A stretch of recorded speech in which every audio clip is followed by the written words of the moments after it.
Welcome to Indos Across Borders, the podcast where we dive into the unique stories and experiences of Indonesians living abroad. I'm your host, Julian, and just like you, I'm exploring the possibilities of life far from Nusantara. Each week, we'll chat with fellow Indonesians from all corners of the globe, uncovering their journeys, challenges, and triumphs. Whether you're already abroad or dreaming of your own adventure, join us as we explore what it's really like to live beyond the borders. Now let's jump right into today's episode. Selamat datang kembali di Indos Across Borders. Hari ini kita ngobrol bareng sama Indira Ardiatna yang sekarang tinggal dan udah kerja juga di Glasgow, UK.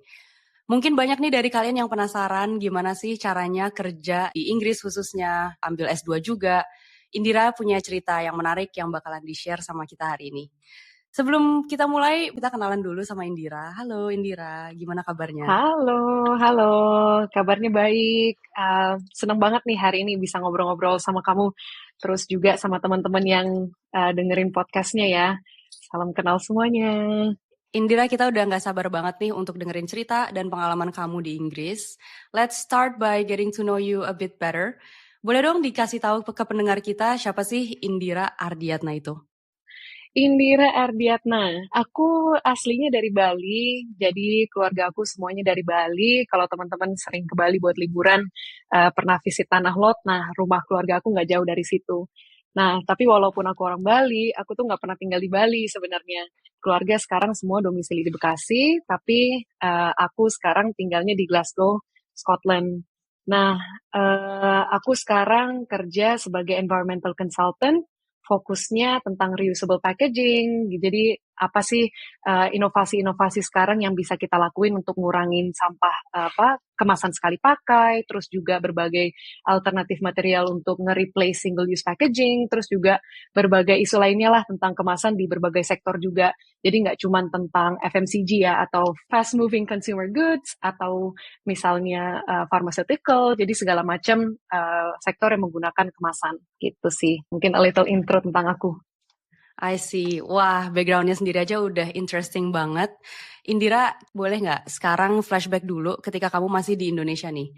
Gimana sih awalnya kamu tuh bisa kepikiran buat pindah ke luar negeri? Terus kenapa akhirnya di tahun 2021 bulan September, tadi kita udah mention ya di intro, lulus S1 dari Teknik Industri dari ITS, kamu ngikutin passion tentang pengurangan sampah sekali pakai. Itu gimana ceritanya kamu bisa mutusin untuk ambil S2 di Inggris? Ya, jadi awalnya sebenarnya aku S1 Teknik Industri ya di ITS Surabaya, terus juga fokusnya Teknik Industri itu sebenarnya fokus ke supply chain gitu, looking at how products are manufactured throughout the supply chain, how we can increase efficiency, how we can reduce cost gitu ya, jadi lebih ke technical dan operations gitu kan. Nah, pada saat aku belajar teknik industri tuh banyak banget hal-hal atau matkul yang aku rasa kok kayaknya aku kurang cocok gitu, karena walaupun aku seneng kimia awalnya gitu kan, aku seneng yang kayak scientific, terus aku juga seneng ya engineering field lah, aku seneng banget. Tapi pas belajar kok banyak juga statistik gitu ya, karena in order to introduce efficiency, in order to improve processes, kamu harus ngelihat juga historicalnya seperti apa, kamu harus belajar tentang data, statistik, dan segala macamnya. Dan di saat itu aku mulai ngerasa, kayaknya ini bukan strength aku nih, gitu. Terus pada suatu waktu, tahun ketiga, aku tuh dikenalin sama dosen aku, ada matkul namanya Sustainable Manufacturing. Nah, disitulah mulai terbuka pandangan aku tentang, oh ternyata manufacturing itu bukan cuman teknisnya aja gitu, tapi ada juga dari segi sustainability. Kita nggak fokus hanya tentang nge-reduce cost, improving efficiency, tapi juga gimana sih long term-nya terhadap lingkungan, gimana dampak dari segala macam yang kita produksi gitu ya, memberikan dampak terhadap lingkungan dunia yang kita sehari-hari jalanin, beraktivitas di dalamnya itu. Jadi ngelihat long term effect-nya lah ke lingkungan.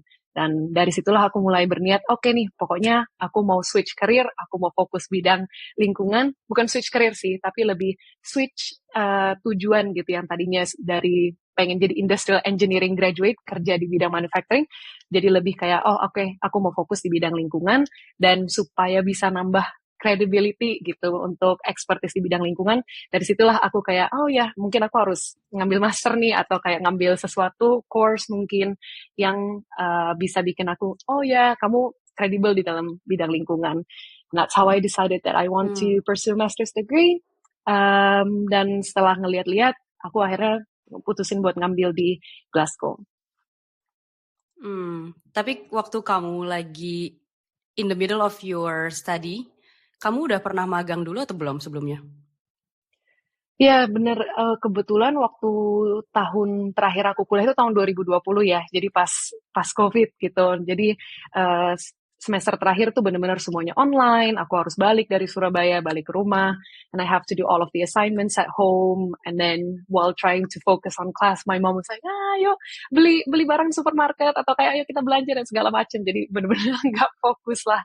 Terus ya saat nyelesain itu, karena aku juga udah tahu pengen fokus ke bidang lingkungan, aku juga sambil tahu karena graduation Oktober 2020, terus ngelihat courses-courses tuh biasanya mulai di bulan-bulan September gitu lah. Dan aku ngelihat, oh berarti aku kurang lebih punya waktu hampir setahun lah untuk sebelum aku mulai master. Dan dari situ sih aku mulai nyari-nyari, ada nggak ya opportunity. Dan saat itu ada inisiatif di Indonesia namanya Waste for Change. Jadi mereka tuh recycling company gitu yang inisiatif swasta, tapi sekarang mungkin udah partner banyak ya dengan pemerintah. Jadi dari situ aku mungkin magang sempet kayak 5 bulan sambil mempersiapkan juga buat study abroad gitu. I see. Oke, jadi tapi kamu udah sempet kebayang nih kayak, oh ya, this is actually the path that I'm going to go for. Nah, terus tadi kamu juga sempat mention about konferensi UN. Itu gimana caranya kamu tahu tentang si konferensi ini dan finally you decide untuk kayak, okay, I'm gonna go there. This is the country that I choose. Itu awal mulanya tuh dari mana? Iya, jadi pas aku pilih-pilih tujuan negara buat master tuh, hal pertama yang aku gunakan sebagai kriteria adalah aku nyari negara yang nggak perlu belajar bahasa lagi. Tadi kita sempat ngobrol kalau di Smart. berbagai negara di continental Europe itu harus pakai bahasa gitu kan, pakai bahasa asli dari sana yang you have to integrate yourself in their community gitu kan, Iya. karena itu yang mereka gunain sehari-hari gitu. Jadi aku ngerasa, I don't think I want to study another language, even though it sounds really cool dan mungkin bisa nambah 1-2 hal di CV aku. Tapi dulu aku waktu kecil di Sulawesi, terus aku pindah umur 12 tahun ke Jakarta, Bekasi, dan itu ada cerita lucu juga sih sebenarnya. Dari lahir sampai umur 12 tahun, aku domisilinya di Sulawesi Selatan. Mungkin 600 kilometer dari kapitalnya, dari Makassar, di kota kecil tempat tambang nikel namanya Sorowako. Nah, di sana populasinya cukup kecil, infrastruktur sekolahnya juga ya nggak wow lah gitu ya, jadi cukup untuk yang basic-basic aja. Nah, waktu aku umur 12 tahun pindah ke Bekasi, kakak sepupu aku sekolah di Sekolah Nasional Plus yang punya program internasional. Jadi kelasnya itu ada kelas reguler sama kelas internasional. Nah, waktu kita mau pindah itu, orang tuaku tuh nelpon ke sekolahnya buat kayak cari tahu informasi, terus juga daftar ke sekolahnya gitu. Nah, pas ditahu aku tuh connected lah sama si kakak sepupu aku ini, kita satu keluarga dan segala macam. Jadi asumsi dari sekolahnya adalah, oh definitely we're going to put you in this international class gitu kan.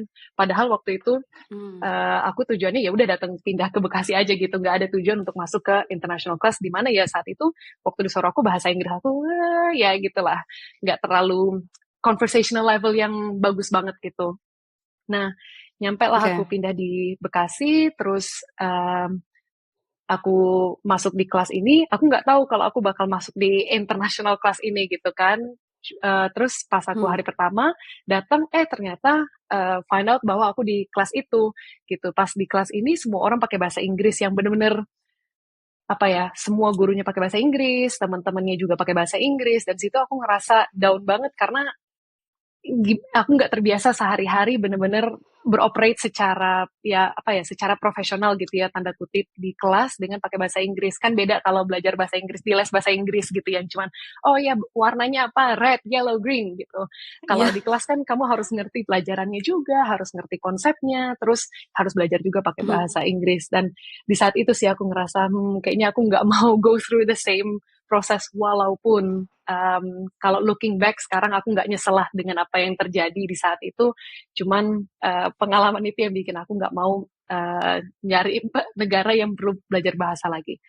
Nah, akhirnya aku nyari negara itu tadinya pengen di US, cuman karena di US tuh di saat itu lagi banyak banget informasi tentang kayak Asian hate atau kayak penembakan dan segala macam, and I don't want to be in a country where I'm Hmm. so far away from my family, tapi selalu was-was tentang what is going to happen to me, atau selalu takut lah gitu. Jadi aku nggak jadi ke US. And then I was like, oh, is there any other country that speaks English? And I was like, of course, where the language is from. Terus aku kayak, oh ya, UK bagus nih gitu. Dan nyari-nyari di UK, dan akhirnya kenapa pengen banget di UK itu karena dulu banget di on the spot, kalau teman-teman tahu, di on the spot tuh sering kayak ngeranking top 7 lokasi yang punya Oh ini, atau iya, kayak misalnya the iya ingat world's ingat ingat biggest ingat stuff. banget. Pokoknya selalu ada sesi yang Iya iya iya. menarik-menarik lah gitu. And then I think I was like very Iya. young at that time, and I saw on the TV di on the spot itu ada kota atau kayak ada kota atau village dengan nama terpanjang, dan lokasinya itu ada di Wales. Jadi Wales itu salah satu negara bagian dari UK. Terus nama terpanjangnya Oke. mungkin teman-teman bisa cari dulu atau pause terus bisa cari di Google. Tapi namanya itu Flanfar Pushquingish Gogeri Quindrobo Quantisilio Gogogo, spelled in a Welsh language. Jadi aku tuh kayak, Wow. wow, aku pengen banget ke sana, foto di depan sign itu gitu. Terus aku kayak, okay, maybe UK it is. Gitu sih jadi ceritanya. Kenapa What a pengen pilih. motivation.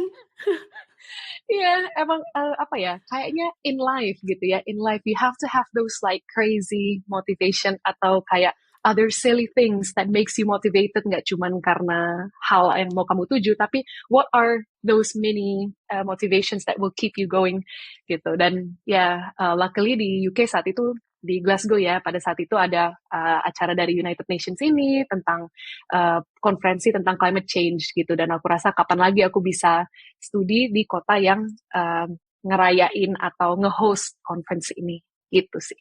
Wow. Tapi pas awal-awal banget nih, you for sure you have no idea about the country, about the city gitu kan. Yang Mm-mm. kamu tahu cuman dari acara TV itu aja. Iya. Terus what did you actually do? Like what are those very first steps? Jadi kamu lulus S1, what is that beginning steps?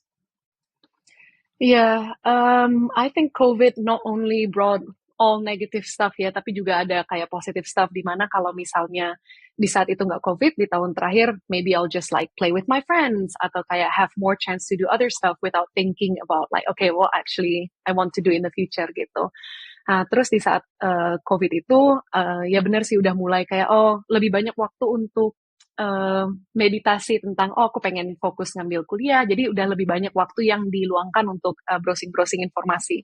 Dan karena dari tahun ketiga Mhm. itu aku udah tahu pengen fokus di bidang lingkungan, jadi saat sambil-sambil tahun ketiga, tahun keempat di S1 itu udah mulai nih nyari-nyari kira-kira course apa yang aku suka, terus juga butuh apa gitu.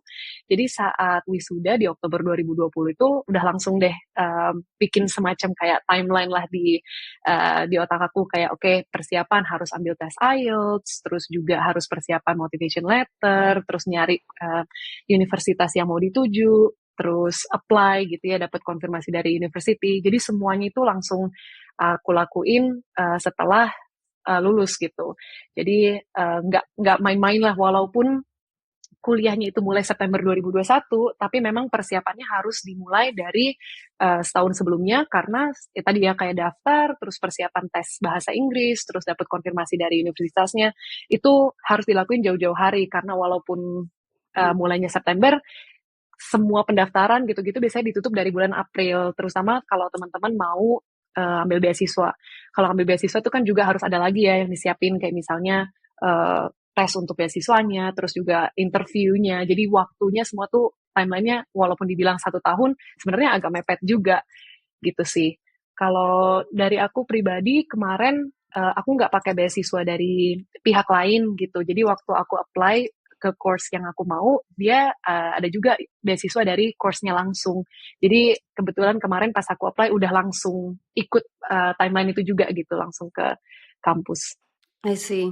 Jadi teman-teman yang mau lanjut S2, kalau misalnya emang udah kepikiran nih, emang persiapannya itu harus dari jauh-jauh hari. Terus the IELTS test, pasti banyak banget orang Indonesia yang, ya I have an idea of like living abroad, tinggal di Amerika, tinggal di Inggris gitu kan. Tapi kayak they actually have no idea about where to actually start. Buat Indira sendiri, gimana caranya kamu tahu kalau okay, I'm gonna look for this lembaga untuk take the IELTS test. Itu kamu caranya kayak gimana? Aku kemarin sih ngerasa karena mulai lihat website-nya course yang aku mau tuju gitu ya, dan mereka untungnya website-website kampus-kampus di UK ini mereka sangat detail gitu tentang apa yang harus disiapin. Jadi mereka ngelis banyak kayak, oke, kamu harus provide letter, harus provide transcript, harus provide proof of English proficiency gitu. Jadi banyak banget yang harus disiapin. Nah dari situ tuh mulai sadar kayak, oh my god, banyak banget yang harus aku siapin gitu. Jadi mulai start dari ngelihat course-nya, requirement pendaftaran buat course-nya itu apa aja. Nah, dari situ sih mulai di-tick satu-satu. Terutama kalau di UK pribadi tuh nggak cuman apa ya, nggak cuman persiapan ke uninya doang, tapi untuk visanya gitu. I'm sure all of the different countries the visa requirement process is quite complicated. Tapi yang di UK ini specifically minta tes tuberkulosis gitu, karena aku juga baru tahu dari proses ini, oh ternyata Indonesia itu masih dilihat sebagai negara yang punya historical tuberkulosis yang sangat tinggi gitu. Jadi ada hal-hal kecil yang harus disiapin juga, yang harus masuk di timeline itu gitu. Jadi itu sih mulai dari list kampus, kalau mulainya dari mana.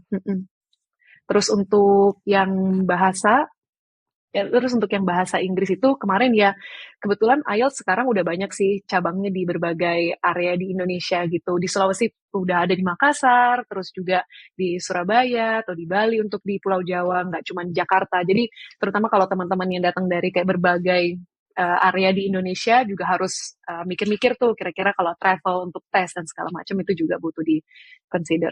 Every countries they have different requirements, jadi benar-benar dipelajarin banget dokumennya perlunya apa aja. Nah, sekarang waktu pertama kali banget nih kamu datang ke Glasgow. Gimana rasanya kamu tinggal di lingkungan baru gitu kan sebagai mahasiswa gitu? Apakah ada culture shock? Apakah ada pengalaman yang kurang menyenangkan atau ternyata waktu kamu tiba di Glasgow benar-benar cocok banget gitu secara environment? Yeah, there's quite a lot to unpack on that question. I'll try and answer and give quite a big picture about what Glasgow looks like and how I felt. Jadi in terms of first impression, aku ngerasa memang kotanya friendly banget sih. Kalau nggak salah, Glasgow sempat dinominate sebagai one of the friendliest cities in Europe. Tapi di balik ke-friendlyan itu, sebelum kamu bisa mengenali friendlyan itu, kamu harus bisa mengerti mereka ngomong apa gitu kan ya. Jadi yang culture shock paling pertama adalah pertama mengetahui aksennya gitu. Karena waktu aku pertama kali tahu, oh ya aku mau ke UK gitu kan, British accent gitu. Ternyata itu bukan cuman not like the one that you hear in the movies gitu, nggak cuman satu generic English accents, but there are so many different like the countries as well. Karena kan jadi UK buat teman-teman yang belum tahu, UK itu sebenarnya United Kingdom dari berbagai kingdom dulunya gitu. Ada England, terus ada Scotland, ada Wales, ada Northern Ireland. Jadi bukan Republic of Irlandia, tapi ada Northern Ireland yang part of United Kingdom gitu. Nah, aku tinggalnya sekarang di Scotland, jadi di bagian atasnya dari United Kingdom. Dan dengan stereotipnya itu memang mereka bahasanya bukan bahasa, mereka masih ngomong pakai bahasa Inggris, walaupun mereka punya bahasa Gaelic juga, bahasa aslinya di sini. Tapi enunciation-nya mereka saat mereka ngomong tuh sering nggak jelas gitu ya, nggak jelas in a way that a little bit mumbly, tapi juga memang aksennya kuat gitu,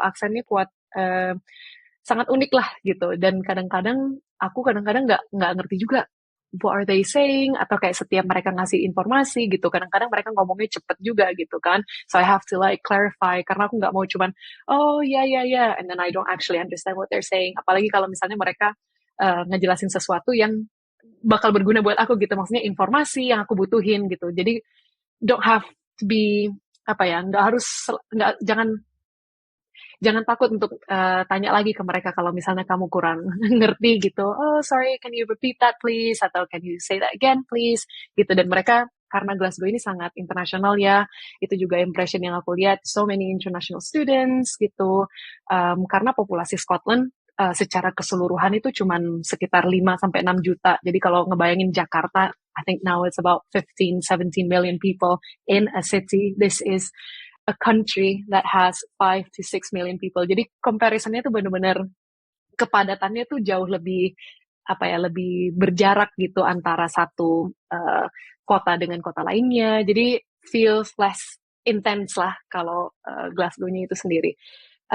Terus impression lainnya itu dari kotanya ya infrastruktur sih. I think Julian, you would be agreeing with me because I think in France definitely they have so good infrastructure, train system, metro, terus Oh ya, banget banget. bus. Jadi aku selalu ngerasa kayak, oh ya infrastrukturnya bagus banget gitu. Kayak kamu mau kemana-mana pakai public transport, it's so easy, very reliable. Iya. Although sometimes there's cancellation and stuff like that. Tapi even if there's cancellation, you'll be compensated by it. Kayak misalnya kalau 30 menit delay, pasti kamu bisa dikompensasi juga. I don't know what's it like in France. Kalau di Prancis itu kita banyak sering demo ya. It's a very this is stereotype of French. Mereka suka banget komplain demo gitu kan. In terms of the public transportation, biasanya mereka kayak udah ngasih tahu kayak 3 hari atau 2 hari sebelumnya gitu. Let's say kayak Benar-benar. the public transportation is gonna be off dari jam 2 sampai jam 8 malam or like something like that. Jadi kayak we try to avoid like going out atau mungkin kayak kita ambil mobil sendiri gitu. Jadi di Prancis juga dikasih tauin sih dari awal-awal. Ya, and I have to agree with you. Aku juga ada mobil di sini tapi jarang banget sih aku pakai. Biasanya aku pakai mobil itu kalau misalnya mau keluar kota doang atau kayak pergi yang harus naik tol dulu gitu. Karena semuanya benar-benar accessible pakai public transportation sih. And it's crazy karena kayak dari satu titik ke titik yang lain itu bisa pakai public transportation. It's very easy banget gitu. That's what I love about living di Europe. Definitely. Ya, aku ngerasa kalau di Prancis juga kan pasti bisa naik sepeda kemana-mana gitu ya. Aku ngerasa kalau di Glasgow sendiri juga, ya karena tadi mungkin kota terbesarnya Skotlandia yang cuman mungkin 800.000 orang satu kota ini, infrastruktur untuk kita cycling gitu, itu juga enak banget dan itu salah satu yang I really miss when I used to live in Sorowako gitu di Sulawesi, because I can cycle anywhere gitu. Kalau sekarang di Bekasi, waduh, nggak mungkin deh bisa naik sepeda gitu ya. But I used to cycle quite a lot when I was growing up, and being able to do that again in Glasgow is really nice. So I feel like kayak like you said in the beginning, oh ya ini city-nya aku banget nih sekarang gitu, because I feel like I'm able to explore so many things and just be who I am, I guess. Romanticizing your childhood lagi dong berarti di sana. Because you're able gitu kan. Yeah, exactly. Jadi kamu grow up-nya itu kan di Bekasi dan kamu udah kebiasa sama city yang super packed gitu kan. Naik mobil tiap hari. Nah, ketika kamu pindah nih ke Glasgow yang notabene sangat-sangat sepi gitu kan. Like kalau misalnya dibandingin sama Jakarta ya, for example, jam 9 malam, jam 10 malam, the city is still alive gitu kan. Kayak you feel like it's normal gitu, kayak masih banyak mobil-mobil berlalu lalang gitu. Do you experience something like that? Kayak, aduh kalau udah jam 9, jam 10, I try to just udah di rumah aja deh, gak berani jalan sendiri gitu. Because you need to take the public transportation kan. Betul. Kalau di Glasgow, thankfully, ya walaupun di Scotland ya mungkin yang jauh lebih, apa sih bahasanya ya, lebih, kalau di Scotland yang bagian lebih remote gitu, mungkin memang lebih quiet lah gitu ya. Mereka don't have a lot going on after work time atau afternoon time, and people just tend to stay in pubs misalnya kayak gitu and go to bars. Tapi di Glasgow sendiri, yes, even though the shops closes at 4 p.m, so after work you can't really shop, jadi harus shopping during the weekends. There's still lots of activities, mungkin kayak di City Square-nya mereka sering banyak aktivitas, apalagi sekarang mulai Christmas kan, jadi kayak so many Christmas markets gitu, jadi lively lah. Kalau pulang malam gitu sih, I've never felt like it's unsafe gitu ya, in a way kayak kalau mungkin di Indo dicuit-cuitin gitu, kayak mbak gitu, di siul-siulin gitu, kayak here kadang-kadang walaupun banyak juga orang-orang alcoholic problem gitu yang kayak suka agak mabuk atau kayak misalnya nyamperin kamu, tapi mereka nggak pernah harming you. I don't think I've ever felt like they're going to try and harm me. Sometimes I felt like they have been following me, Tapi kadang-kadang itu cuman perasaan aja gitu sih. I don't think they actually have ever followed me. Terus kalau misalnya ya jalan-jalan, I always feel safe sih walaupun kayak public transport dan segala macam. So far, so good. I see. Ya, wah, hearing kalau misalnya di sana toko-toko tutupnya jam 4 sore. I think then I should be more grateful karena di sini everything closes jam 7 dan already tutup jam 7 tuh aku kayak, oh my god, kenapa tutup jam 7? Because like literally I finish my work around 6, 7 and then there's no point of like going downtown kayak everything is closed anyway. Terus kamu Yep. gimana kayak gitu? Every weekend like you have to obviously the first couple of maybe days kamu kayak oh wow I didn't know. Tapi terus gimana caranya kamu bisa ngatur rutin kamu dari semuanya jam 4 udah tutup dan you have to actually like do the shopping, grocery semuanya in the weekend. Itu gimana kamu? Maybe I'm like too hyperbolic about it. Some shops close at 4, some shops close at 6 juga gitu. Tapi core supermarket kayak gitu-gitu mereka tetap open sometimes until like 9 juga sih untuk supermarket aja. Tapi emang kayak shopping center gitu-gitu tutup jam 6 gitu, jam 5.30 udah pada tutup. Jadi emang nggak bisa juga jalan-jalan atau kayak ke mall gitu ya. I also tend to compare like, oh kalau di Indonesia nih masih bisa ke mall nih sampai jam 10 malam masih bisa shopping gitu-gitu. Kalau di sini emang nggak bisa juga gitu kan. So I do have to shop during the weekends. Apalagi kalau misalnya mau beli-beli barang atau apa gitu. Harus diatur sedemikian rupa lah. Jadi pas weekday memang fokusnya kerja ya udah kerja gitu. Tapi banyak hal juga yang lain sih kalau di sini, apalagi kalau summer ya. Kalau summer di sini enak banget karena daylightnya bener-bener panjang. Jadi, because we're quite high up geographically gitu, our sunrise can start at 4 a.m. and then the sun sets at 10. Jadi bener-bener, yes. Okay. Exactly. Yeah. So if you go out at like 8 p.m., you can still have picnics in the park, masih bisa main-main outdoor activity. Jadi walaupun the shops are closed, all of the entertainment-y stuff are closed, kamu masih tetap bisa ngelakuin banyak hal di luar gitu, especially during summertime. Jadi itu sih yang mungkin ngehibur ya, di balik kalau winter di sini kita sunsetnya jam 3 sore. Jadi sangat-sangat cepat, udah gelap dari jam 4. So when you're working, it feels like you're working until 8 p.m. when actually you're only working until 4. Tapi summernya worth it banget sih. What about the sunset and sunrise times in France? Do they go as extreme atau? Well, for summer, aku ingat banget pertama banget aku datang ke sini, I was so surprised karena sunsetnya itu jam 10.30 malam. Jadi aku kayak, I was trying to sleep gitu kan, tapi aku feel kayak I'm not supposed to sleep yet because like everything is still like bright, it's so bright and it feels weird. Kalau lagi sunset, I usually like watch all the sunsets gitu loh before like I was living in Bali kan. Kayak I used to watch this, why am I in bed now? So that was like my first experience waktu summer. Winter sih juga itu, so I arrived in France, it was bulan Januari.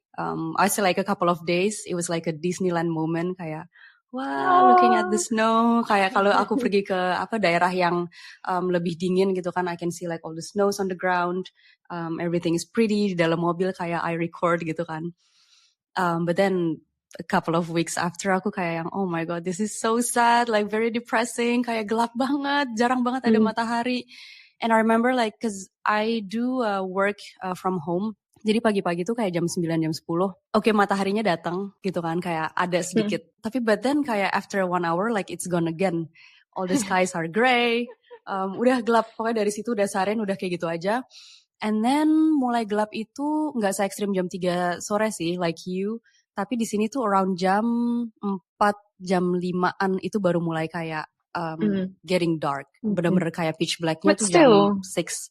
Still, which still kayak ya ampun ini udah gelap banget. I feel like it's just very weird sih to experience this the first time.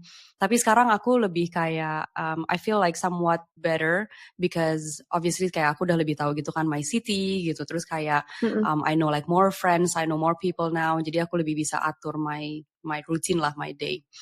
One thing that I didn't come prepared was itu sih benar-benar cuacanya kalau dingin banget, and kalau summer it could be very very panas. It's not even humid, it's like so dry compared to Indonesian. ya kan?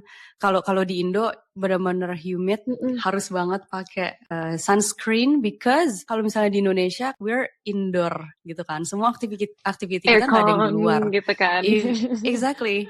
Sedangkan kalau di sini tuh kayak, gila gue pakai tank top baru sebentar udah langsung garis gitu. Now I get like kenapa bule itu pakainya tank top, ya because gerah gitu, gerah. Yeah, you experience something like that about the seasons?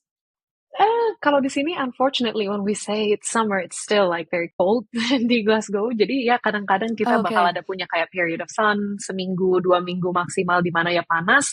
Tapi panasnya pun masih kayak 17 degree, 18 degree. Jadi masih kadang-kadang masih windy kalau malam. So it's not summer.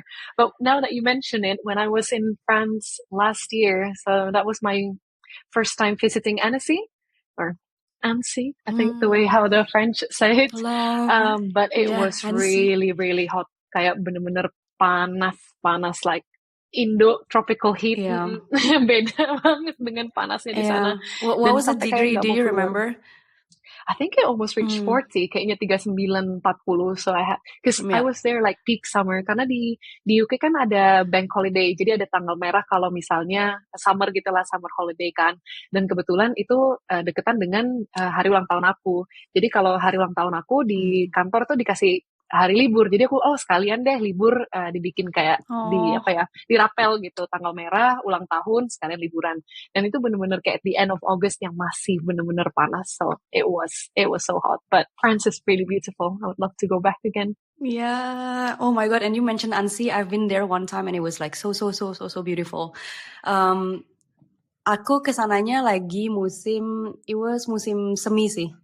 Jadi kayak dinginnya dapat, tapi aku masih ngeliat danaunya. Jadi pas aja gitu kayak, and then the view is so amazing. Like you can see all the mountains with the snow. Kayak aduh cantik banget.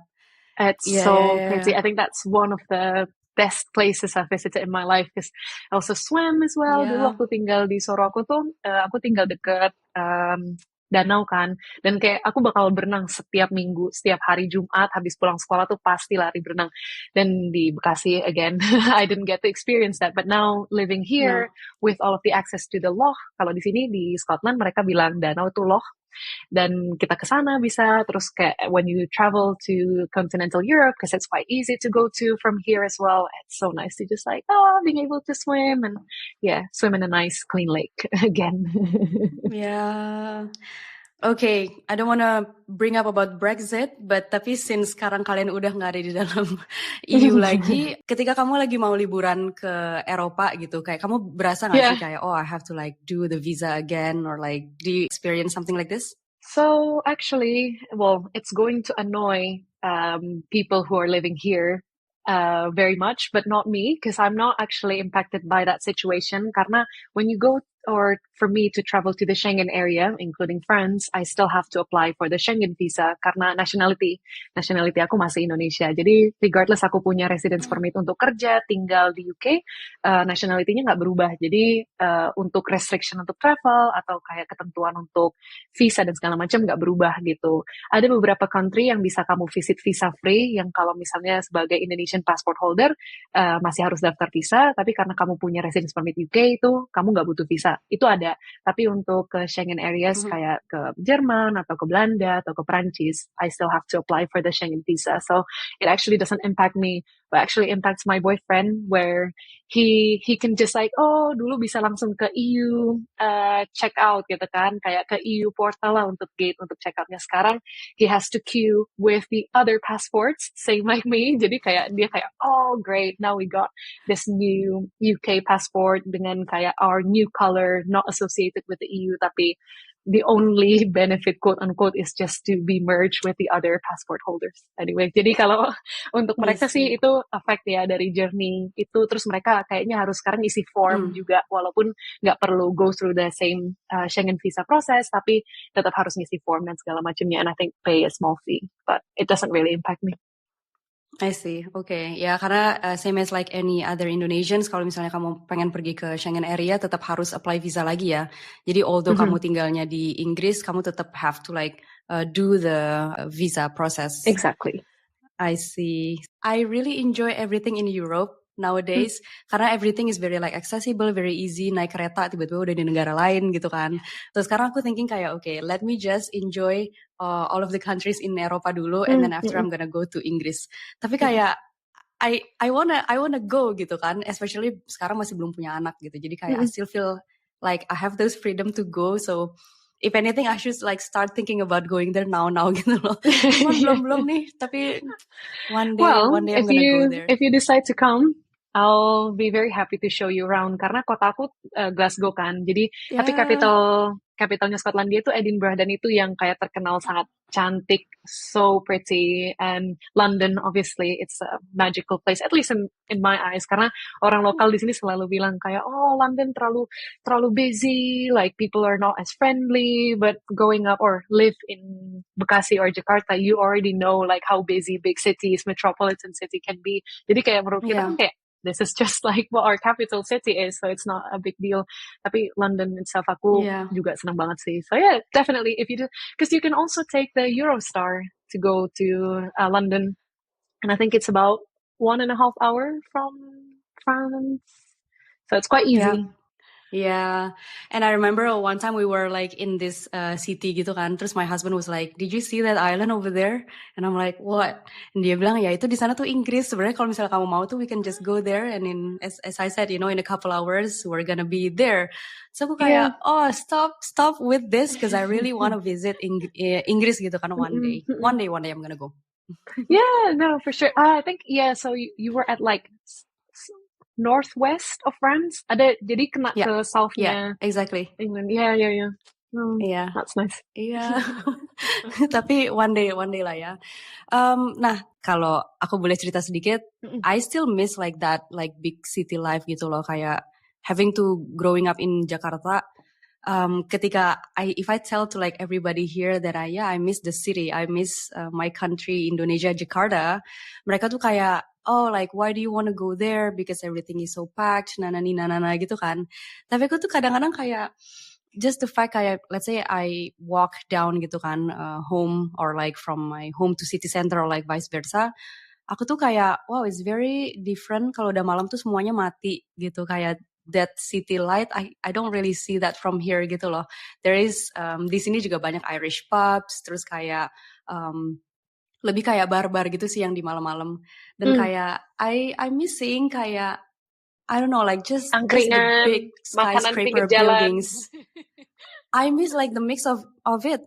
Honestly kayak those like skyscraper buildings, terus kayak juga yang angkringan-angkringan as you mentioned juga kayak I miss all of that. Sedangkan kalau di sini ya nongkrongnya you go to bars gitu, kayak you see like a lot of French people smoking, terus kayak drinking.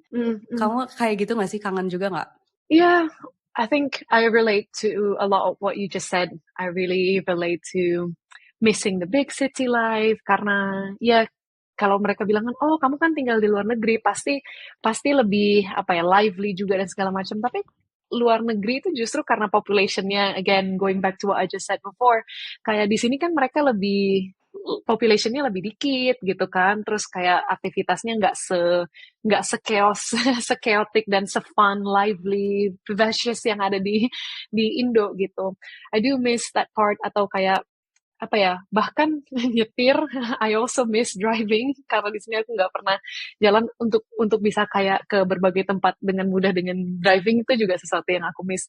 Tapi in all seriousness aku ngerasa kalau di Indo like I don't have to, di Indonesia tuh I don't have to like explain myself of like why am I a certain way, atau kayak kenapa aku ngerasa atau aku seperti ini gitu, kayak I don't have to justify myself gitu, karena ya di Indo situasinya kayak gitu. But here, even though they are very open gitu, kadang-kadang mereka kayak oh ya tertarik tentang di Indo dan segala macam, atau kayak ngomong tentang pendapat kamu dan segala macam, kadang-kadang mereka masih ngelihat kayak I don't know, I don't really know how to explain it, tapi kayak sometimes I just feel like I still need to like give broader context just to verify what I just said, even though maybe they don't really need that context, atau mereka juga ngerasa oh gue nggak akan terlalu judgmental terhadap itu kok, but I just feel like I need to justify myself more and more gitu sih. Mungkin in terms of like that not freedom, missing that just to be yourself like ya udah gitu karena it just Iya, happens the way it is. santai aja gitu ya. Mm-mm, mm-mm. Yeah, I see. But now I'm curious, what are the people there like?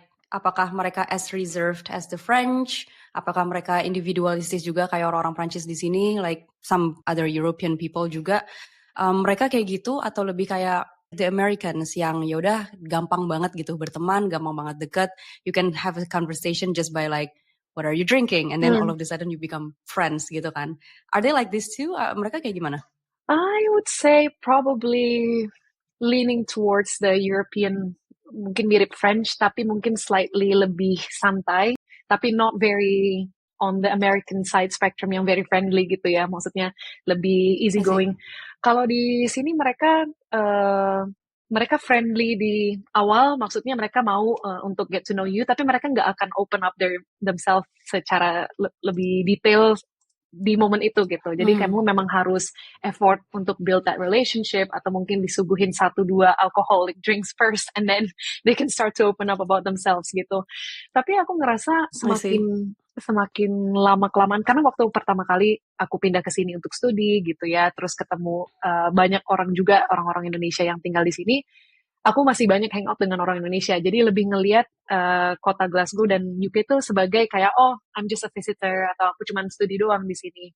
But then as I live here, work here, terus juga kayak get to know more local friends, aku mulai ngerasa banyak kok sebenarnya culture, British culture gitu. Aku nggak mau mengeneralisasikan British as a whole, tapi kayak beberapa orang yang aku ketemuin, banyak juga mereka tuh tipenya yang nggak enakan gitu ya. Cause I feel like orang Indo kan sering banyak nggak enakan juga gitu. Misalnya mikirnya apa tapi segan untuk menyampaikannya gitu. Jadi aku ngerasa there are some aspects that are quite similar to Indonesian aspects gitu. Terus banyak juga aku ngerasa ya walaupun mereka negara maju, tapi banyak banget masalah sosial yang mereka alamin yang ternyata mirip juga dengan masalah sosial yang kita alamin di Indonesia gitu.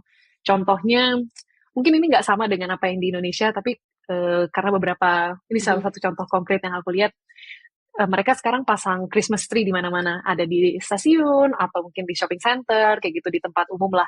Tapi mereka selalu pasang fence gitu di sekeliling pohon-pohon Natalnya.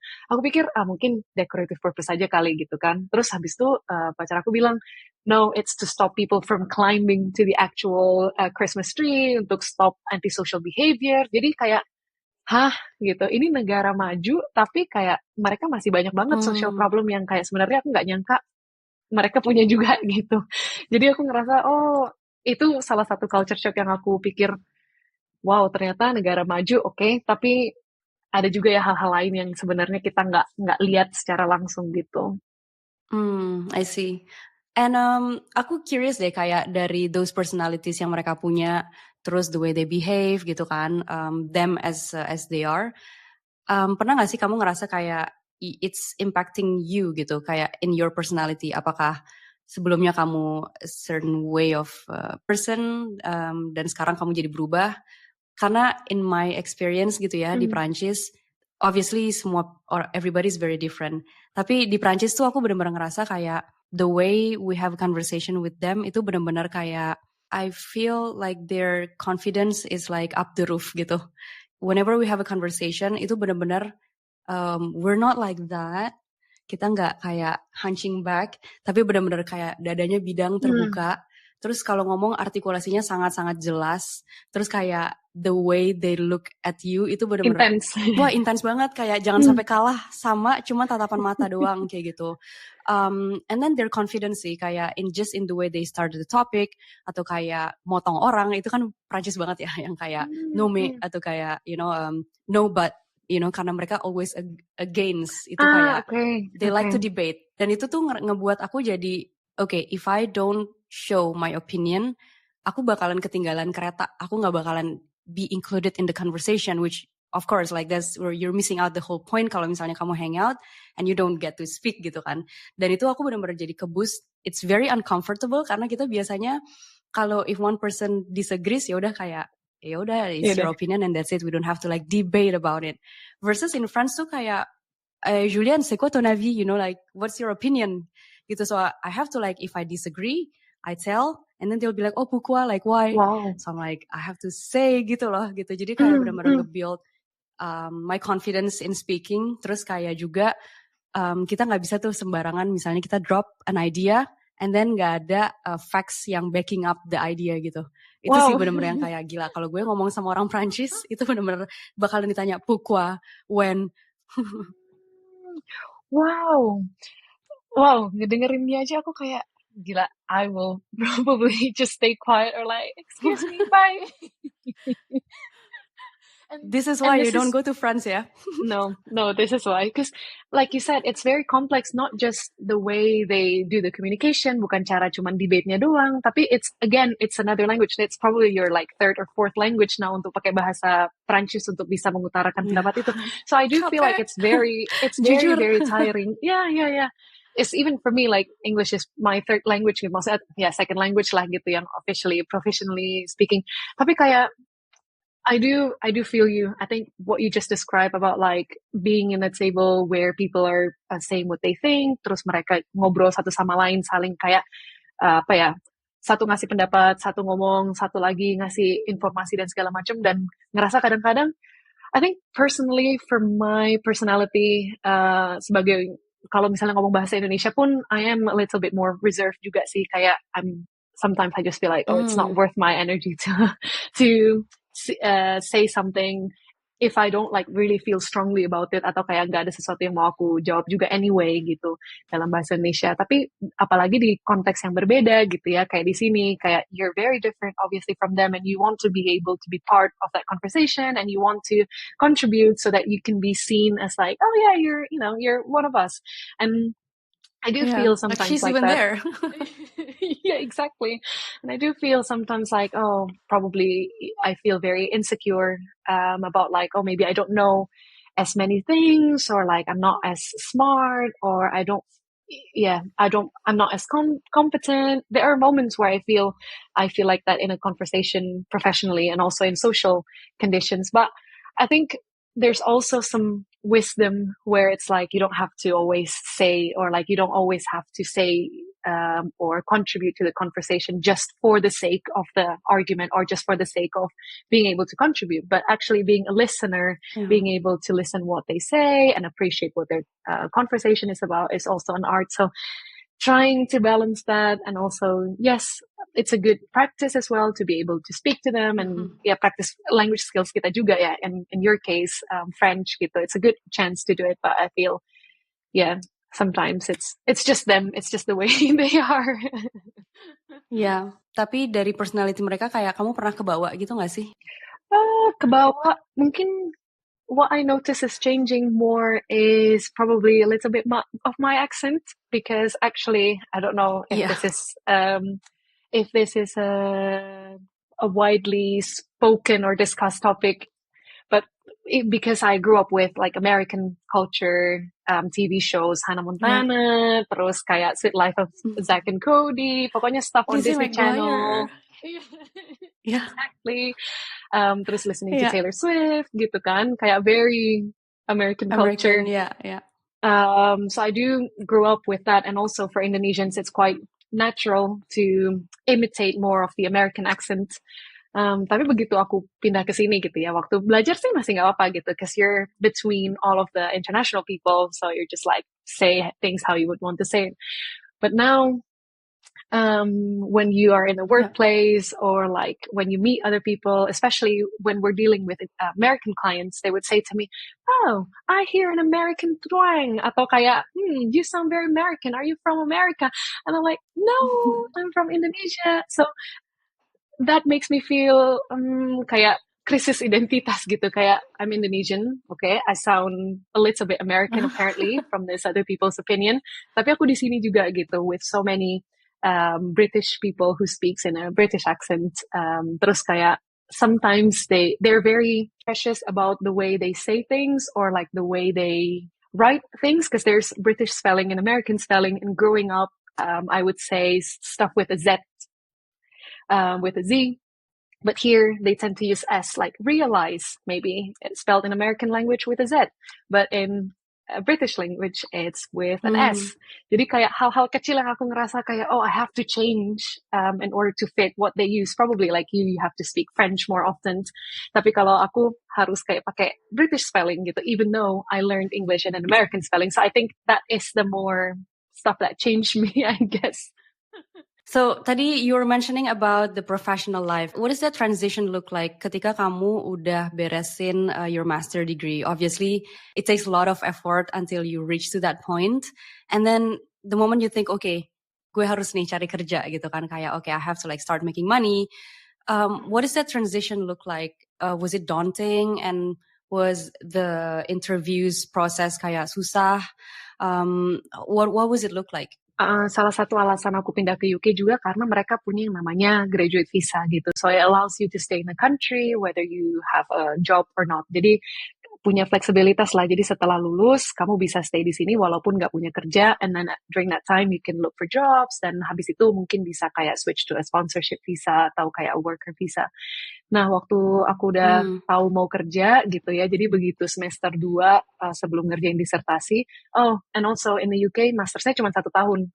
Jadi, kamu cuma master setahun, semester 2, semester 3 tuh udah disertasi during the summer. Pas semester 2, aku udah mulai sambil nyari-nyari sih informasi if I want to work here, jenis-jenis kerjaan apa aja yang bisa aku kerjain, terus kayak agency apa. Kadang-kadang di sini juga kamu bisa nyari kerja through an agency, jadi mereka bisa connect kamu ke berbagai macam employer yang butuh workforce gitu. Nah, kebetulan waktu aku pertama kali itu, aku nyari-nyari internship dulu sih, karena aku ngerasa, ya walaupun aku udah punya masters, bukan berarti kayak oh harus nyari langsung kerja full time nih gitu. But I'm coming from a different background dari Indonesia juga gitu kan. So maybe they want to do like a trial run with me first. Jadi aku nyari internship Okay. sih. So I think that's the easiest way. And I always tell people yang nanya-nanya ke aku, Kak, gimana sih nyari kerja di UK gitu kan? Kak, gimana sih setelah lulus supaya bisa kerja di sini? And I always say, kamu jangan malu untuk kayak ngerjain sesuatu yang notabene lebih simpler atau mungkin through an internship dulu yang bukan langsung kayak flashy title langsung full in a really big company. Jadi kalau aku kemarin ada program dari pemerintah Skotlandia yang nawarin internships gitu. Jadi 3 months internship, kamu kerja ke satu perusahaan dan yang bayar gaji kamu adalah pemerintah Skotlandianya instead of the employer. So it gives both a chance to like trial gitu kan tanpa harus komit. Jadi employer nggak perlu bayar aku juga nggak kayak kerja full time sama mereka, tapi kita punya chance untuk kayak get to know each other, cocok nggak kalau kita kerja bareng. Dan aku ngerjain itu jadi begitu submit disertasi bulan September, aku langsung magang tuh gitu sama salah satu perusahaan startup di dekat Glasgow tentang reusable packaging. Nah persiapannya sih cukup cukup ketat ya, walaupun cuma buat internship, tapi karena tanggung jawab ke pemerintah, jadi mungkin mereka punya kayak semacam fund gitu yang harus ditanggung jawabin penggunaan dananya. Jadi cukup intens, kamu harus isi form, terus juga harus kayak interview 2 kali, jadi yang pertama online, terus yang kedua kamu datang ke site. Jadi aku pikir walaupun ini internship, cukup terstruktur juga gitu prosesnya. And it was nerve-wracking, tapi kayaknya kalau di Indonesia pun nyari kerjaan dan interview itu juga bakal susah gitu ya. Bakal nervous juga. Tapi kalau dari aku kemarin sih, if you really like the field, if you know what you want to do, kamu passionate di bidang itu, pasti you'll find a way to answer the questions calmly, terus juga bisa kayak showcase examples, and I think that really helps in the process. What I'm hearing here, ketika kamu lagi S1, di tahun ketiga kamu udah siap-siap cari buat S2.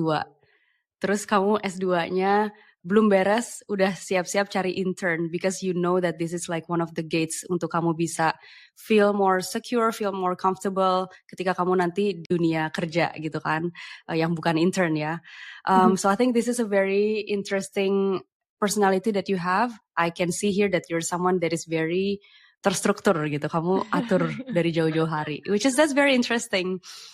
I think it may be from my trait because I'm a Virgo. I don't know if that helps. Karena katanya kalau orang-orang bilang, oh kalau Virgo pasti terstruktur. I just feel like there's so many uncertainties in life, and you just have to like, okay, rencana yang kamu mau ini, and then what's the backup plan? Atau kayak, oh ini gitu. Karena yes, I think sometimes you can also be more like relaxed because I think that's the feedback what I got as well. Like chill. Like you don't have to always have a plan.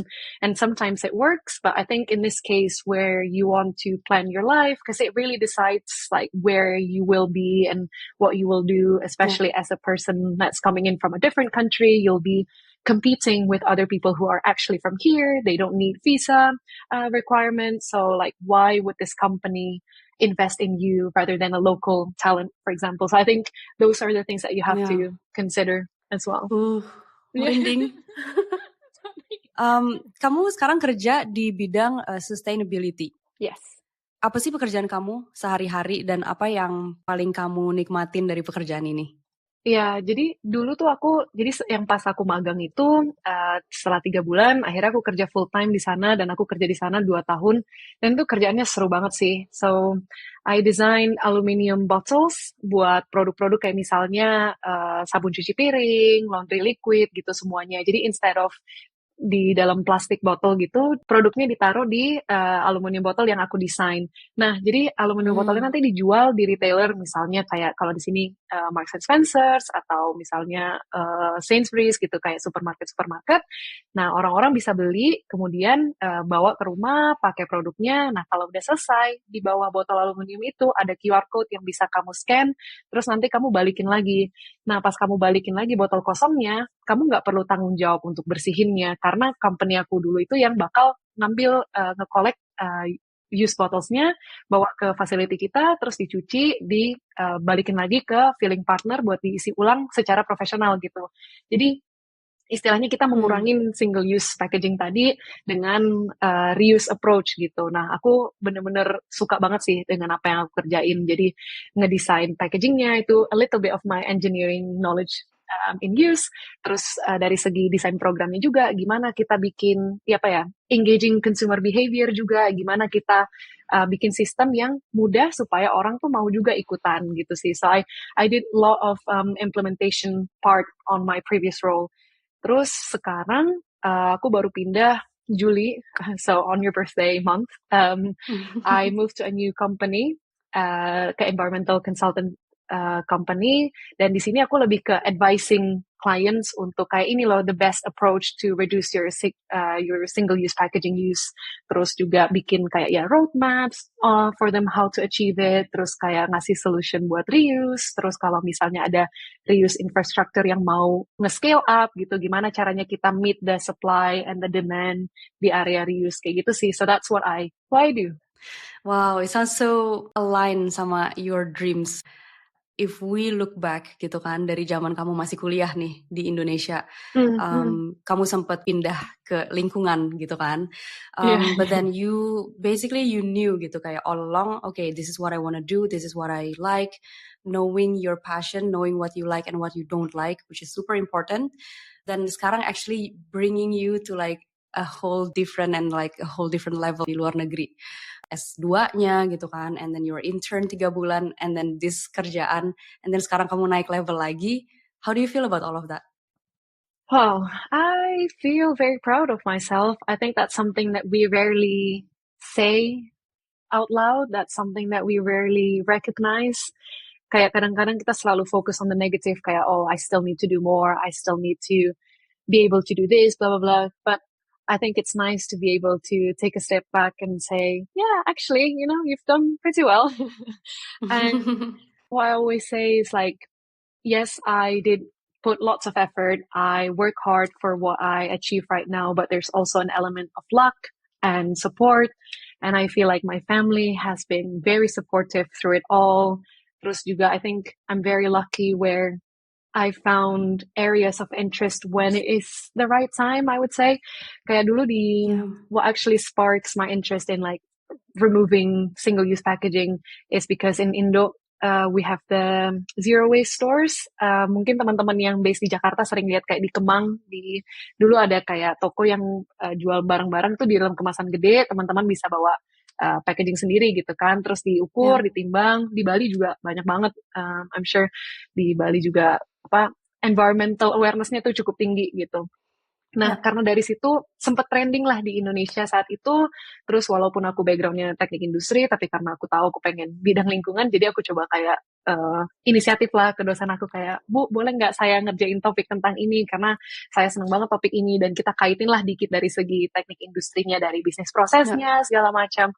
Jadi yeah, I do feel like it's a nice place to be, but at that time it was really hard. There's so many challenges and struggles that you have to go through, but you can't really see atau you can't really know what it's going to bring you until you go through all of that. So when you look back, it's like, oh yeah, it makes sense. I did that because it now brings me this, do that. Yeah. What ya. about you? How do you feel with your life now?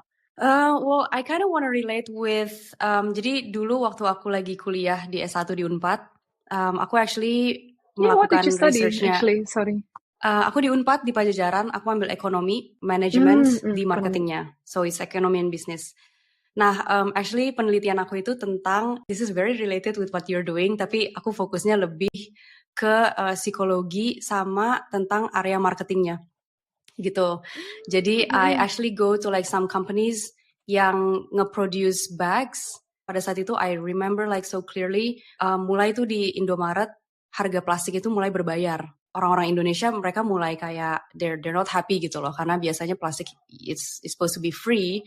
I took that as my penelitian gitu, karena I really wanna know semua penggunaan plastik itu selalu naik, dan naiknya tuh drastis gitu di Indonesia. Tas-tas yang untuk dibawa ke dibawa belanja itu is actually is a smart solution gitu. Cuman pada saat itu masih belum banyak yang mau melakukan hal itu. And then actually going to like the companies where they produce those bags and they already have this awareness. Sedangkan orang-orang Indonya belum punya, tuh aku kayak wow, like please like do more of this, like the awareness of Indonesian people tuh harus udah mulai dari sekarang gitu kan. So yeah, it's very interesting, kayak I do some research about the psikologinya juga, about the harga, what's the best harga that actually Indonesian people want to buy gitu kan. So it's a whole like, That's a very I complicated subject. it is, ketika aku presented to my dosen-dosen, I feel like I'm in the zone gitu loh untuk ceritain kayak people please do something about it gitu, kayak aku juga jadi ngerasain kayak gitu. But obviously it's very different ya compared to you. Aku masih bachelor degree. Jadi ya penelitiannya cuma untuk kayak showing that this is actually like existing Oh, already that's gitu. interesting. Common interest. Yes. Now I want to know if you are actually staying there for good atau kamu pengen balik ke Indonesia. Knowing that you have already like learned a lot of stuff di sana, apakah kamu sempat kayak mikir, oh, I want to be the good representative of Indonesian di Inggris. What's your thought about that? Yeah. I think that's something that I'm still trying to like think about every single breathing moments of my life gitu ya. Kadang-kadang for now, it does feel like, okay, I'm going to settle here for a bit, especially because my partner is here. Terus juga my work feels like, okay, I really like what I'm doing right now. Terus all of the Ya, opportunities that I can get over here and being able to cycle. Honestly, I think that's the the main thing because I just like the lifestyle that I have here. Mungkin commute sometimes I do go to the office like twice a week, terus kerja dari rumah 3 kali seminggu. But being able to have like that flexibility, terus kayak breathe fresh air, that what sold me to like live here for long ya, term, hopefully. Untuk bisa balik ke Indonesia, kontribusi ke Indonesia, recently banyak banget juga kan ya teman-teman yang mungkin dapat beasiswa gitu, terus pindah ke luar negeri untuk study, terus habis itu apa ya, tergoda untuk tinggal di sini dan akhirnya nggak menjalankan responsibilities untuk balik ke Indonesia gitu. Dan I completely get it. Kayaknya kalau aku di posisi itu juga pun aku kan ngerasa akan kayak gitu juga gitu. Tapi menurut aku untuk kontribusi ke Indonesia itu banyak bentuknya. I think the second point where you said, okay, you can be the best representation of Indonesia there, and then people can see, oh, these are Indonesians, and I think that's really nice to have because if you look at the historical atau statistik imigran yang ada di luar negeri, Indonesia tuh sebenarnya dikit banget loh dibandingin jumlah populasi yang kita punya. Kayak misalnya di UK ya, ini, di Inggris, Skotlandia itu banyak banget populasi dari South Asia, kayak dari India, dari Bangladesh, terus juga dari berbagai negara South Asia yang lain. Tapi kalau dibandingin dengan populasinya Indonesia dengan jumlahnya orang Indonesia yang tinggal di luar tuh sebenarnya dikit banget karena we tend to like go back with our family gitu ya. Kita selalu ya, banyak kedekatan itu, and I feel like kedekatan itu bukan berarti harus geographically aja gitu. You can always contribute where you are. Kamu bisa sekarang teknologi juga udah canggih gitu. You can still stay connected with your friends and family. Ya. So I do feel like, yeah, probably what I'm going to do, at least in the next few years, is going to just, be here and contribute to as best as I can, dapetin segala macam yang bisa aku dapetin supaya when I go back, maybe one day, God knows when, gitu, bisa kontribusi dengan maksimal lah dengan apa yang aku dapetin. Maybe that would be my stance on that. Nah sekarang I wanna go to the part where it's about inspiration and also about the learning. Dari perjalanan akademik dan karir kamu nih selama di sana, apa sih pelajaran terbesar yang kamu dapetin kayak secara profesional ataupun secara personal? Pelajaran terbesar, I think realization mostly gitu ya, kayak at the end of the day, you can only rely on yourself, jadi be kind to yourself, no matter how hard the situation is, you can only take on so much that yourself can handle. Terus kalau pelajaran sih, I think we always focus on ourselves too much as well, like it's not contradicting to what I just said, like you have to be kind to yourself, blah, blah, blah, be aware how you're feeling and stuff like that. But I think people don't really care about you as much as you think they care about you. That makes sense. Jadi kadang-kadang kita tuh pikir, kalau kita ngomong kayak gini, mereka paham gak ya? Or we probably think, we said something wrong. And then it ends up being on our minds for like 2 days when actually they just forgot about it as soon as they left you. Jadi kayak kadang-kadang kita tuh terlalu scrutinizing what we're doing, scrutinizing what we're saying gitu. Then I think we just need to learn to live more lebih santai, lebih chill. I think our theme on this podcast is just like to try and be less intense with yourself. Terus hard work I think is also really important because things like I said previously, it's just like so many uncertainty. Terus juga kayak kemarin COVID, like we never know what's going to happen in the next few years. I also wanna relate it to your experience di sana gitu, karena banyak banget nih teman-teman aku yang orang Indonesia yang baru tiba di Prancis gitu ya, and then they face like kind of tough moments having a conversation sama the French yang punya a very strong personality. Of course kayak ketika kita berada di dalam like in a circle gitu ya, or on a table sama mereka, we don't know how to be integrated in the conversation obviously gitu kan. Terus kadang-kadang mereka tuh udah terlalu kayak, let's just not say anything because I'm so afraid that people are going to judge me because of my quote unquote like stupid question or because I was not understanding the French. Like I always tell this to my friends yang baru-baru nyampe gitu ya. Why do you have to change your personality? Karena you don't need to be so afraid about expressing what you want to express gitu. As you mentioned tadi, probably they don't care kayak you think it was a stupid question while it's just an idea that coming from you completely have no idea about it gitu kan. And anyway, perhaps tomorrow mereka bakalan udah lupa juga that we asked that question gitu. Jadi jangan karena all of this like pemikiran, all of your fears about being judged, about takutnya dilihat kita sebagai someone stupid gitu kan. All these questions kayak just throw it away. You don't have to like be takut about like asking those questions. And I always tell to them simple stuff. Okay, they're talking about escargot gitu kan, siput makanan on the table or whatever, or like drinks, alcohol gitu kan. If this is not the topic that you want to talk about, or like maybe you don't get the whole context, are they liking it? Do they dislike the food gitu? Well, ya udah, just this other person beside you is free, he's not in the conversation, and then you can just ask him gitu kayak, I noticed you had a haircut, or did you cut it? Like just ask something yang kayak out of your curiosity aja gitu loh. You don't have to like exactly, like you don't have to like push yourself. Mereka lagi ngomongin ini, therefore like you're so stressed. Like jangan, kita nggak perlu kayak gitu. So I benar-benar pengen banget kayak all of my Indonesian people who's just arrived in France, kayak please jangan takut, they're just human after all gitu. Kayak jangan karena mereka orang Eropa, mereka lebih ini, mereka lebih itu.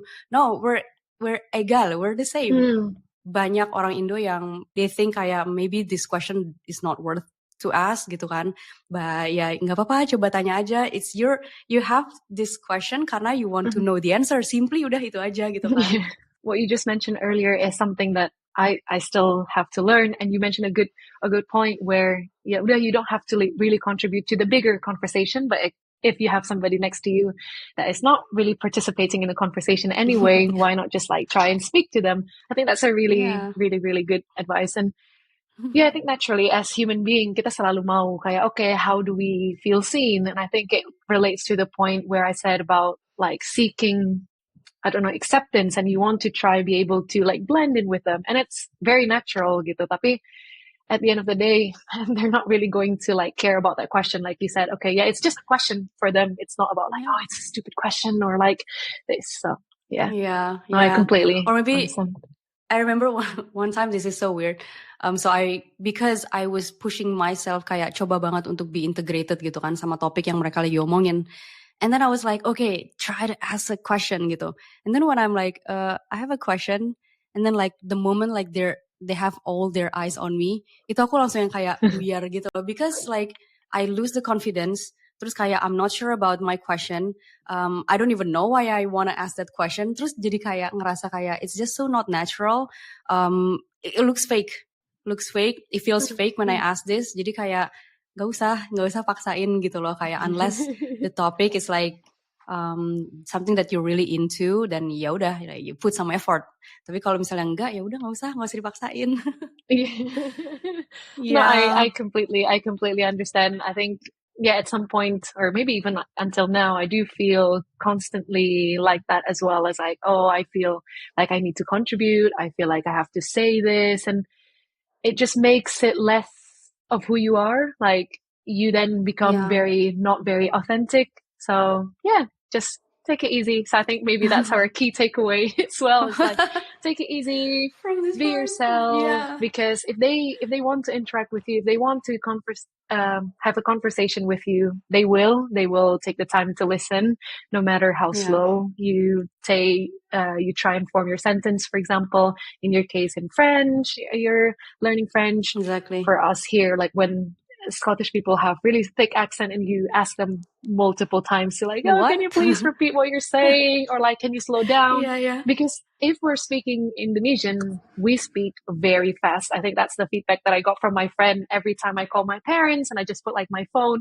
And then when my colleagues or like friends are Yeah. like, wow, you speak really fast. And I was like, yeah, I know, I'm good in my language. Yeah, I see. Well, I have another question nih regarding to pelajaran. Kalau ada pendengar kita yang lagi galau soal keputusan mereka mau lanjut sekolah gitu kan di luar negeri, or even kerja di luar negeri, what is this message that you want to say to them? Yeah, so I think what I maybe not really regret, but I thought I should have done more in the beginning when I first arrived is to not only hang out with other Indonesians. It's not a bad thing, Interesting. but I think if you want to like live here and to actually really experience the culture, you won't get it from just hanging out with the same group of people of where you're from, because your perspective will just be like, oh yeah, ini bagus ya, di Indo nggak ada ini ya, or like, oh, it's nice that we can do these things here, but you don't know like what their day-to-day activities are like, what their views about other things, because like for example, the social issues that they're facing about the Christmas tree situation, where here they put the fences karena mau stop people from climbing up the trees. I wouldn't know that's the real answer if I didn't Yeah. ask my local friends, you know, like all of those insights and perspective of why things are actually the way it is here, or when you visit like touristy stuff and here, ya kamu lihat historinya atau kenapa itu ceritanya kayak gitu, tapi nggak ada kayak nuances atau kayak hal-hal kecil yang kayak oh ternyata alasannya kayak gini ya, oh historicity-nya karena dibentuk oleh dulu orangnya kayak gini. So I think that would be my biggest advice. And again, going back to what we just discussed, like don't be afraid to ask questions, because I think they will feel very, I don't know, very interested as well to have the conversation with you. They would be very proud to show what they have in here. Jadi bisa benar-benar experience the culture. And one last thing I would say is just don't be afraid to try new things. Siapa tahu tuh jadi hidden talent atau interest waiting to be discovered. Kayak walaupun misalnya nih di Indonesia udah banyak banget ya kayak yoga studio atau kayak aktivitas yang kayak gitu, tapi I just never done it in Indo gitu. I didn't have the chance to do it. Tapi di sini karena hari udah mulai gelap, terus juga aku sempet kayak I don't know what I want to do with my life from my previous work. So I decided to just sign up to a yoga studio, and even though I don't really know how to do Nice. yoga properly at that time, dan takut kalau misalnya kayak I don't have any friends to go there with, atau kayak so many other things that can stop me. Tapi it's Hold you actually back, a yeah. simple thing. Tapi yeah, by doing that, oh, actually, I'm interested in this one, or like I met new friends, new local friends. So yeah, I think just don't be afraid to try new things, and don't feel like you're going to look silly if you don't do these things. Yeah. Iya, sama banget. Aku juga waktu di Indonesia, I more of a, jadi I went to, until today sih masih ke F45. Jadi lebih yang kayak angkat-angkat beban gitu kan, kayak hit segala macam. And then when I moved here, bener-bener I can run. So when I first arrived di sini, semua orang lari. Literally kayak sore-sore lari gitu kan, malam-malam, pagi-pagi. Because, okay, let's be honest, kayak in Jakarta, some like running itu sekarang udah mulai jadi a culture gitu ya, a new way of living gitu. Health, mereka udah mulai more aware. Tapi if I compare lari di Prancis sama lari di Jakarta, itu beda banget, feelingnya beda banget. But now kayak aku bener-bener grateful that I took that first step. Karena aku mikirnya I will never suka deh lari, kayak ngapain sih, kayak ngos-ngosan, gobios, keringetan gitu kan, kayak ngapain, males gitu. Capek aja nanti kakinya, because the next day I will still need to use my kaki untuk jalan gitu kan. But then actually no, kayak aku sekarang suka banget lari, benar-benar kayak I find the shoes that actually makes me run faster. Terus di gym juga I could run for like 50 minutes, 1 hour, kayak I hit my record, kayak I see that as a goal gitu. Jadi every time I try to do something, okay, mungkin coba deh nanti maybe in 1 month aku bisa reach a higher goal. Jadi kayak ada goalnya gitu loh in life. So if I just stay like focused with the things that I don't have gitu kan, okay, let's say my life here is like very different if we compare to the life in Bali, nggak ada pantai, but do you want to constantly looking at the things that you don't like, or actually just create the moment that apparently kamu bisa suka juga gitu loh. In this case kayak aku sekarang lari. I don't know about other people, kalau in my case it was lari, in your case it was yoga gitu kan, yang awalnya you didn't think that you could like it gitu. Tapi if you're listening to your negative thoughts gitu, then all of these thoughts are just going to hold you back from achieving something. In this case, health gitu kan, or like slowly but surely you reach like next goal and next goal, you make more friends. Jadi just honestly never ever let that doubt stopping you deh gitu. So that's about trying to do one thing, trying to do something different in another country. Sama you mentioned juga tadi about hanging out with Indonesians gitu. I completely agree banget sih. Jadi kayaknya kalau misalnya kita hangout sama orang Indonesia, which is also important gitu ya, we need to have that teman-teman yang kita bisa komplain bareng gitu kan, kita bisa ngomong our mother tongue. It is very important karena our family is so far, the time difference is a thing as well, so it's important to have them. But kadang-kadang kita jadinya nggak bisa ngelihat the other side of the box gitu, karena kalau misalnya kita mau komplain nih, we are talking about the negativity barengan sama orang Indonesia, itu makin jadi banget kayak oh the French are like this, oh kalau orang Belanda kayak gini, oh you see like kita jadinya ngomongnya tuh kayak gitu, but so we never actually make the time untuk put ourselves in the shoes of like other people gitu. Nah sekarang what I experience kayak the more I hang out with the French people, I try to see myself as them gitu. Jadi aku nggak yang kayak preparing to be against their ideas as a French. Kayak what I try to do now is like, oh, it's funny that you see things in this way. It's funny that this is the thing that you highlight about something. Jadi aku kayak, oh, ternyata orang Prancis kayak gitu ya. And this builds my curiosity about ini aja baru 2 gitu, baru Indonesia versus French, itu udah beda banget. Tapi then when I talk about this with my husband, langsung tuh dia ngasih bukunya kayak, babe, kamu harus belajar nih, kamu harus tahu kayak the difference of the culture of people from around the world. And I was like, tunggu babe, tunggu. Just give me, the curiosity literally just came like a couple of days back, and then you directly like tell me to like learn about semua orang. But like now every time ada orang Indonesia gitu ya, kayak ngomongin kayak, oh orang Prancis kayak gini, people are different gitu sih. Aku kayak cara aku nengahinnya itu adalah aku nggak mau mereka believe that French people are not good, like French people are arrogant and therefore they're like this, they're like that. Okay, they're famous with that word arrogant, but like keren tahu kayak if you're arrogant, you have the confidence, you go in the room, you show up maksimal. But see that positive side of that word arrogant gitu. Because for them arrogant is something that look at this country deh, for example, kayak gitu kan. Jadi jangan dilihat negatifnya aja gitu. Itu sih kayak more and more kayak aku makin tinggal di sini, makin kayak experience banyak-banyak hal, and important banget untuk kayak keluar dari pemikirannya orang Indonesia yang masih di Indonesia gitu. Sekarang kita ada di luar, try to see things from like different side of the box gitu. Like, gitu sih kurang lebih.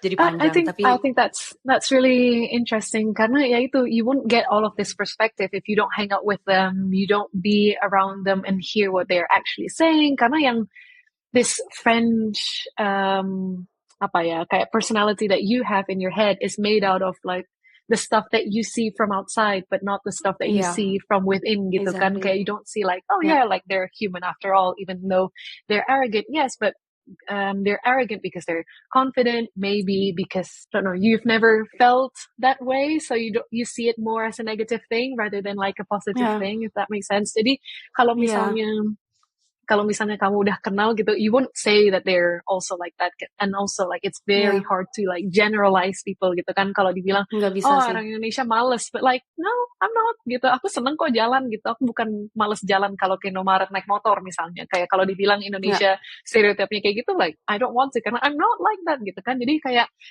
bahkan buat the French as well, they also have like different, they have a big population as well. So you can't really generalize that. I think that was really interesting. Yeah, just by the history aja itu udah beda gitu kan, kayak how we were treated by the Dutch, and how kayak this is also another sensitive subject, tapi kayak Inggris sama Prancis juga sempat berantem gitu kan. But that's also like one of the part that makes them today gitu loh as a country. So pasti ke bawah dong sama the citizen di dalamnya juga gitu. Jadi sometimes nggak bisa sih langsung kayak just from one experience langsung kayak sih orang Inggris kayak gini nih, orang Jerman kayak gini nih, orang Prancis kayak gini. Nggak bisa, as you mentioned, kayak jangan sih terlalu ngegeneralisasi, orang tuh kayak gini gitu. People are just different. Yeah, and especially I think in France atau di continental Europe kan mereka benar-benar diverse ya. Maksudnya they're mostly French, tapi kayak misalnya aslinya dia dari, atau misalnya parentsnya dari Belgium misalnya, terus mereka French speaking Belgian, atau kayak so many different layers, atau kayak mereka punya nationality yang berbeda-beda. So it really makes them as just a person. They are a person made out of like these different fractions of their life and their backgrounds. Tapi ya bukan kayak karena dia sekarang aku kenal dia sebagai dia French, so I'm going to generalize this person as this French atau kayak gitu sih. Yeah, exactly. Yeah. Well, Indira, I have one last bonus question. Get prepared. Kalau kamu bisa ngirim pesan nih ke diri kamu sendiri waktu kamu masih berusia 12 tahun, so you're still very young, kira-kira apa sih, what is that message? What is that message that you want to deliver to the younger you? Yeah, I think it's sort of already like sprinkled a little bit throughout our conversation. Tapi I think what I would say is like, while you're in that struggle moment, atau when you're facing hardship, or at that time, exactly when I was 12 years old, when I moved from Sorowako to Jakarta, being placed in this like English speaking class where it was really hard for me. I cried. I want to just like quit. And my mom was like, no, you can't quit, because if life brings you down and you just quit, you're not going to be anybody. So you have to stay there. And I said, no, I really want to go. Like, I can't get good grades, because I used to get good grades when I was studying in Sulawesi, and now moving here, Hmm. why I don't achieve as good things as I can, because of the language barrier at that time. But my mom said, okay, well, let's trial this for a year. If you really can't make it, then we'll take you out from that class. But I want you to really try and struggle and like face everything and be the best that you can, and experience the class. And so I did. And I think if I quit at that moment, I wouldn't be here really. So I think if I want to say to my 12-year-old Indira, I would say, well done. See, trust your mom. She knows what's best for you. Like Iya. if you quit at that time, I wouldn't be able to have the chance to live abroad or like be where I am today. So I think I would say Mhm. thank you for persevering. Thank you for doing the stuff that you did, even though you didn't really like it at that time and you just want to throw everything at your mom. But look at where you are now. And yeah, I Iya. think that would be Mhm. what I say. Iya. Being one of the best representative of Indonesian abroad, actually solving people's lives problem di sana, becoming one of the part of the solution and not the problem. Look at you. Yeah. Must be so Yeah. proud.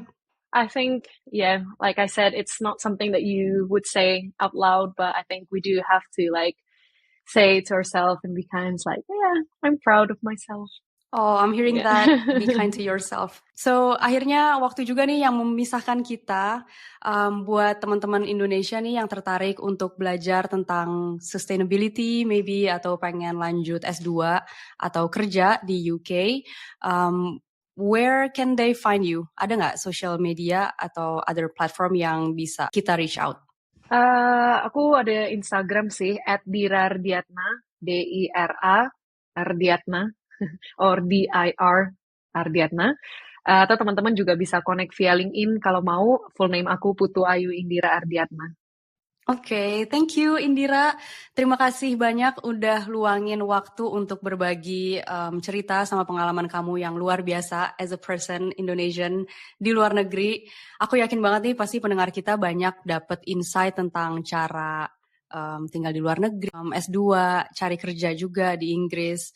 Buat teman-teman yang dengerin, semoga episode ini bisa ngeinspirasi kamu sama terus eksplorasi, tetap semangat kejar mimpi kamu. Dan kalau kamu punya pertanyaan atau butuh info lebih lanjut dari Indira, don't hesitate to reach out to Indira. Sampai di situ dulu obrolan kita hari ini. Follow juga Indose Cross Borders, follow Julian in France. Sampai ketemu di episode berikutnya. Stay inspired, stay healthy, and take care. Bye. Bye.